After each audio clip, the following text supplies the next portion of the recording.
کو بھی زمین پہ بلائے تو ہم آسمان کو بھی زمین پہ اتار دیں. کہ مولا اس کی اتنی سنی کیوں جاتی ہے؟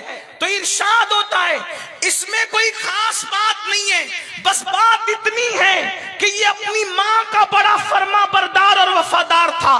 ماں کی اتنی خدمت کی، اتنی خدمت کی، اتنی خدمت کی کہ اس کی ماں اس سے راضی ہو گئی، اور مرتے مرتے اس کی ماں نے دعا کی، اے اللہ میرے بیٹے نے میری خدمت کا گویا حق ادا کیا، میں دعا کرتی ہوں یہ تجھ سے جو دعا کرے تو اس کی ہر دعا کو قبول کر لینا.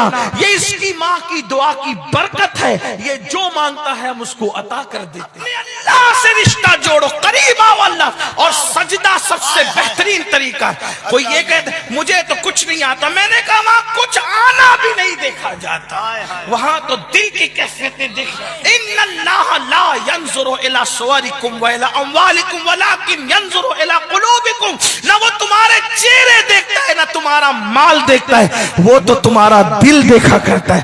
بندے تو پکار کر تو دیکھ، تو نے آج تک اس کو پکارا نہیں. پکار، دل سے پکار، یقین سے پکار. بات غریب نواز کی چل رہی تھی. ایک بات ہے کفیل بھائی، وہ کرامت پر لوگوں کو بڑا اعتراض ہے. غریب نواز کی کرامت پہ لوگ ہنستے ہیں. اس پر اورنگزیب غریب نواز کی بارگاہ میں آئے. توجہ آپ کی، آپ کو میری بات سر پہ سے تو نہیں جا رہی ہے نا؟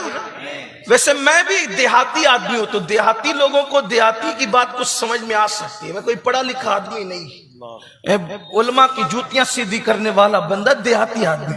لیکن آپ کو اگر بات سمجھ میں آ رہی ہو تو آپ میری طرف متوجہ رہے. اورنگزیب مزار پر گئے، غریب نواز کے مزار پر.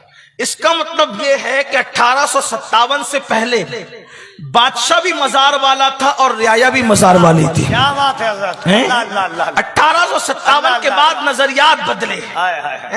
پھر یہ ہوا کہ جو تخت پر بیٹھے پھر وہ بھی باغی تھے اور کچھ لوگ بھی باغی پیدا ہو گئے، انہوں نے باغی پیدا کر دی.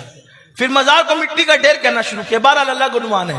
تو اورنگزیب نے وہاں دیکھا کہ وہاں کچھ اندھے بیٹھے. کون بیٹھے؟ اندھے. اور اندھے بیٹھے ہوئے اور وہ کہتے خواجہ آنکھ دے دے، آنکھ دے دے، آنکھ دے. سرکار اورنگزیب عالمگیر نے ان اندھوں کو غریب نواز سے آنکھ مانگتے دیکھا تو ان اندھوں کو دھمکی دی کہ میں فاتحہ پڑھنے جا رہا ہوں، اگر میرے فاتحہ پڑھنے تک تمہیں آنکھ نہیں ملی تو میں تم سب کو قتل کر دوں گا.